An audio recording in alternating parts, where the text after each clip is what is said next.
ท่านอรุณแก้วกิติคุณผู้ต่างหน้าพิเศษของพระนครสอนไซศรีพันดรนายกรัฐมนตรีแห่งสาธารณรัฐประชาธิปไตยประชาชนลาวอดีตรัฐมนตรีประจำห้องว่าการสำนักงานนายกรัฐมนตรี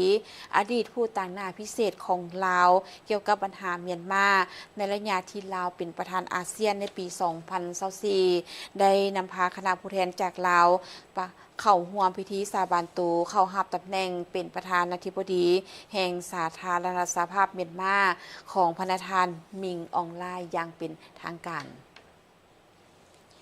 ในระหว่างวันที่ 9 หา 12 เมษายน 2026 ผ่านมาตามการเชิญเชิญของรัฐบาลแห่งสาธารณรัฐสหภาพเมียนมา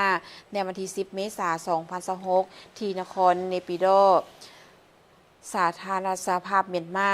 โดยมีคณะผู้แทนขั้นสูงจากบรรดาประเทศอาเซียนรวมมีสาธารณรัฐประชาธิปไตยประชาชนลาวสาธารณรัฐสังคมนิยมเวียดนามราชอาณาจักรไทยราชอาณาจักรกัมพูชีอินโดนีเซียสถานเอกอัครราชทูตฟิลิปปินส์ประจำสาธารณรัฐสหภาพเมียนมาและบรรดาประเทศเพื่อนมิตรของสาธารณรัฐสหภาพเมียนมาเข้าร่วมในพิธีเพื่อแสดงความสมเสยและยินดีต่อประธานาธิบดีคนใหม่ที่ได้รับชัยชนะในการเลือกตั้งทั่วประเทศในเดือนธันวาคม 2025 และเดือนมังกร 2026 ที่ผ่านมาในพิธีประธานาธิบดีมิงอองไลน์ได้กล่าวปราศรัยในพิธีอย่างเป็นทางการเพื่อแสดงความขอบใจและประกาศนโยบายที่สำคัญในการนำพาและพัฒนาสาธารณรัฐสหภาพเมียนมาโดยเน้นใส่การฟื้นฟูปรับปรุง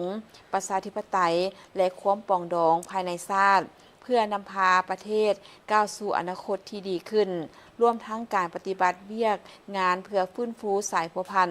กับบรรดาประเทศอาเซียนและประเทศเพื่อนมิตรในโลกในโอกาสนี้ทานอรุณแก้วกิติคุณได้เข้าเยี่ยมคำนับพระประธานมิงอองไลน์ประธานาธิบดีและพบปะกับพระประธานตินมองซาเวรัฐมนตรีกระทรวงการต่างประเทศแห่งสาธารณรัฐสหภาพเมียนมาเพื่อนำเอาคำอวยพรอันประเสริฐและคำสมเสยอย่างอบอุ่นจากการนำขันสูงของสาธารณรัฐประชาธิปไตยประชาชนลาวมายังประธานาธิบดีและรัฐมนตรีกระทรวงการต่างประเทศคนใหม่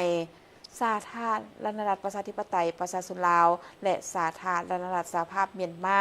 ได้สั่งตั้งสายพันธ์การทูตน้ำกันในวันที่ 12 กรกฎาคม ปี 1955 นับแต่สั่งตั้งสายพันธ์การทูตน้ำกันมาเป็นเวลา 70 ปีการพัวพันหัวมือของสองประเทศก็ได้มีบาดก้าวขยายตัวขึ้นเป็นลำดับ